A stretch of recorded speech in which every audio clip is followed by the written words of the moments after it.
If you love horror and love it when your emotions become hyper aware of every bump in the dark, this show is for you. You are watching Influence Media PSI TV, the Netflix of Biz Brands. My guest, David Kemp, is an award-winning writer. He has authored more than 50 short stories, many in horror fiction.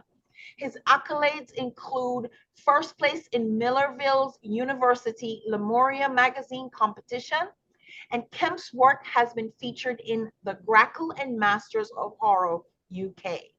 He has written 2 children's books, including The Wisdom Tree, co-authored with his son, Andrew, and to address addiction issues. His 2014 book, The Horror of It All, raised funds for ALS, and Kemp has 6 novels, including Dark Fiction and The Wager of Sin. He has contributed to various anthologies and appeared on NBC's Radio House of Mystery. His latest works are 4 murder mystery plays and Tales of Monster Madness. Welcome, David. Thank you, Trudy. And welcome, Andrew. Now, David, I'm going to ask you to introduce Andrew for us. Well, I've known Andrew all his life. Andrew is my son, who I'm very proud of. He shares some similar taste in some of the same things that I like. He definitely likes writing and the theater and science fiction. And he's appeared on stage several times with his high school plays, and he's done a wonderful job. He played Anne Frank's boyfriend, the lead male role in The Diary of Anne Frank. And he just played the bishop in Frozen, like a version of Disney's Frozen on stage.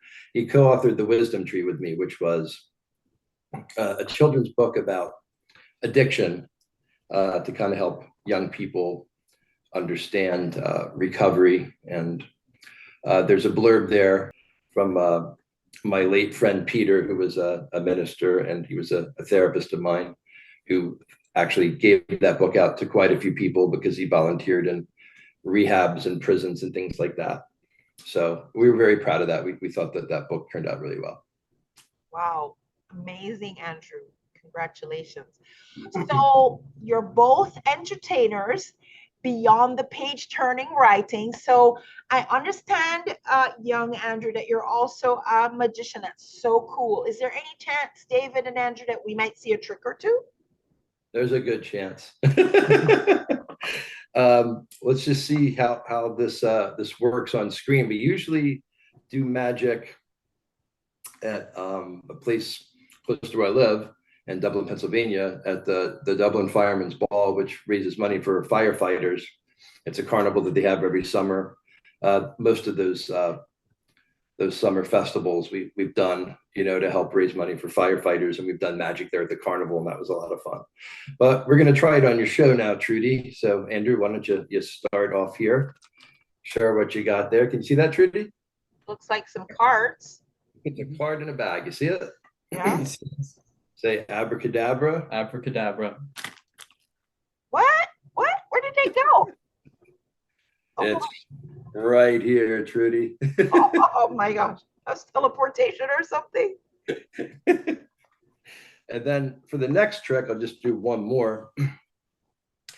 Since I write horror novels, I'm into the old vampire movies, Bela Lugosi and all that.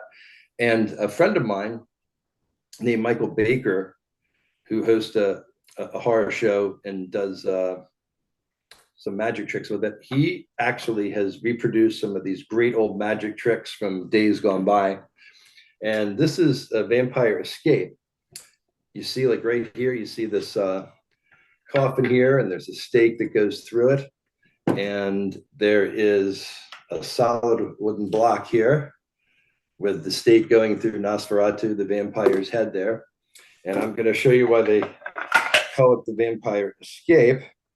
So you put the vampire block right through there, and you put the stake through. We know stakes kill vampires. And this stake should be able to kill every vampire except the real Dracula. What's that? You are the real Dracula. Well, then prove it. and he does. All right. Fantastic. So, David, you say your work is geared at families that want to learn about the classics and read together. Do families really still read together these days?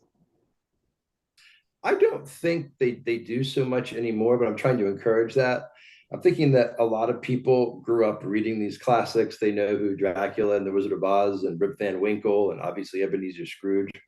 They know who those characters are, and it's I'm trying to like make it more accessible and enjoyable to a next generation, and keeping it short because people have short attention spans. But actually, I used to read A Christmas Carol and the Wizard of Oz to Andrew. I don't know if he remembers that anymore, but he seemed to enjoy it. But yeah, it's probably something that isn't done so much anymore to a great degree, but it's something I'd really like to see encouraged. But I do think parents do pass on book suggestions to their kids, especially if they know their kids are readers. So I'll agree with you on that.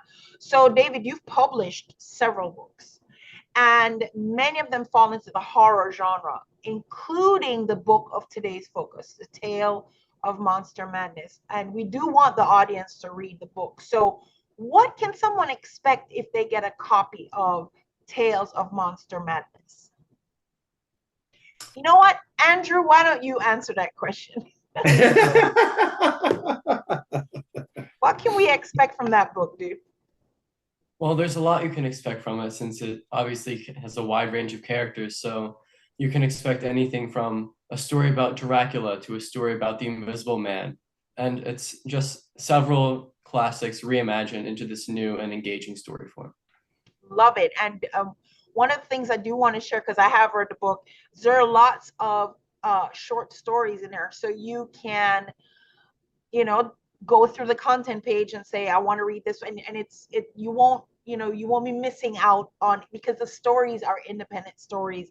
But what I found really cool about it is like Andrew just said, they're kind of reimagined, but they are the classics that we know, the Count Dracula and the Kraken. We know these guys, but the stories are new and fresh and exciting. So David, I did purchase Tales of Monster Madness, and I ran into a few sentences, and because of your writing style, I ran it through AI to kind of gauge the reading level. And AI suggested that your reading level was more 11th, 12th grade. Personally, I love the language you use. I'm a reader myself. And so you use phrases like subsist on monkeys and the friction of anticipation. So, I just love the language that you use. So when you say families, could your work, thinking about your work, would it really grab a G rating for general audiences, or do you think it might need a different level considering the level of intellect and horror that's there? I'd say this might be rating. I don't think it's harsh enough for a PG-13. I guess it'd probably be like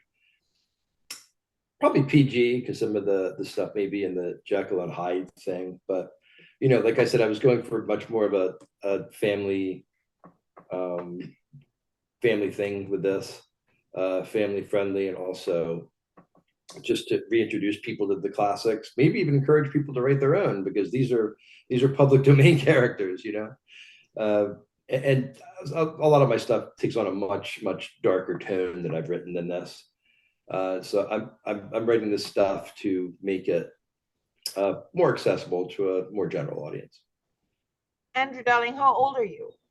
I'm 14. You're 14. I was gonna say that even if it got a PG, parents have been known to let their kids watch things that maybe even PG-13, just because I think this generation is more mature than we were. David, what do you think? I really think so. I hope so. And the stories were horror, but they were less gore. There's probably one or two stories. More were, what I found was an interesting writing style of yours. You were really able to instill fear in the reader, but not so much by throwing a lot of blood and gore. Okay, there might be a little bit in Dr. Jekyll and Hyde, but not generally through the book. Instead, you seem to have tapped into that deep human fear that we have, like the fear of being invisible to the world, things that genuinely give adults major anxiety on a daily basis that are not the boogeyman. So, but just deep-seated fears, your ability to tap into that was just amazing. So I wonder if that was intentional.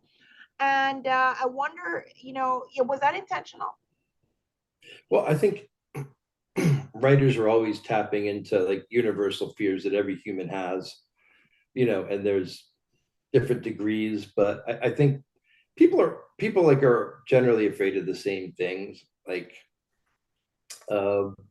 what's in the dark that we can't see, you know,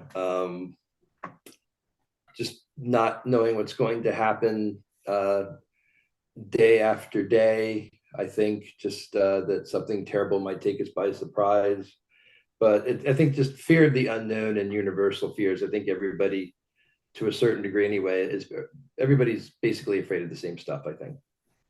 I agree. And if somebody reads, in my opinion, because I read several of the stories, if the reader goes beyond just reading your stories for entertainment, I found there were several moral lessons, not explicit, but they were there. So if you just ponder on the stories just beyond reading them, you will find that. So would you say, David, that was intentional or a happy accident? It was mostly probably a happy accident, but I don't like to like hit people with like a sledgehammer, like, and the moral of the story is. Yeah, right. But I like people to be able to draw their own conclusions and to think about what's happened. It's kind of like the old thing about writing, showing instead of telling. So, if you show, people can come to their own conclusions rather than just telling people. But it's still the same message. It's just conveyed in a way that's like more subtle, I think. So I'm going to ask this question to Andrew first. What's next for you, Andrew? Well, I don't really know, but there's a lot of stuff that he's doing with science fiction that I would like to be involved in. And we talked about rewriting one of my short stories that I wrote for a short story competition when I was in middle school to make it into a proper and a little longer short story. And I'd be totally on board for helping with that. Wow. And what about you, David? What's next for you? Well, I'm going to finish a collection of ghost stories. And after that, I'm going to do a collection of dystopian science fiction kind of stories. And then I actually just finished something that's going to be a pretty good ebook, I think. I did this book about a friend of mine who runs 3 recovery houses, who was in prison for a long time, got his life together, is off of drugs, like I said, runs 3 sober houses, and owns a gym and helps people get their life together. And he's a friend of mine, and I think his story is phenomenal. I don't think most people's life stories are that interesting, but I think this guy has a great story, and I hope to get it together with the talents of my cousin Heather Slowacki, who's also a writer, and she also does all the formatting. I think she does a pretty wonderful job here with formatting and book covers. I think she's fantastic, and I think that I'm going to put that, my murder mystery plays, and the wisdom tree, and I think I'm just going to call them my addiction recovery series, because they all have to do with encouraging people to get off drugs and alcohol.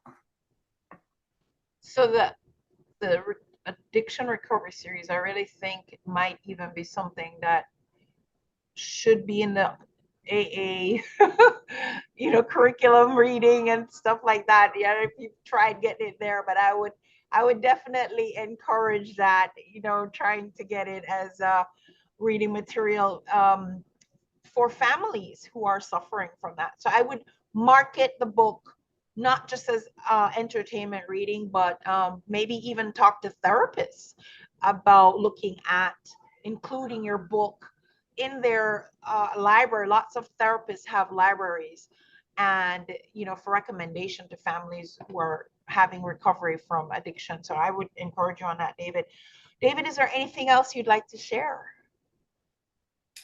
No, it's been wonderful going on your show. I know my son's not very shy, so I knew he would enjoy it.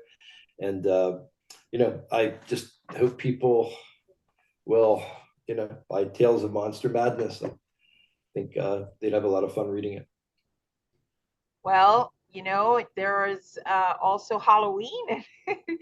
a big seller around then, right? So fantastic. Well, David and Andrew Kemp, thank you for being my guest today. Mr. Andrew, you're a nice young man, and I thank you for the magic tricks, and I look forward to your updated science fiction book. All right. Well, thank you guys for being my guest today. Thanks, Trudy. Thank And you. ladies and gentlemen, you want to check out David's book. It's available at where all books are sold. And also you can connect with David on his Facebook page. And I will put a link to that in the credits. Thank you so much for being with us today. Thanks a lot.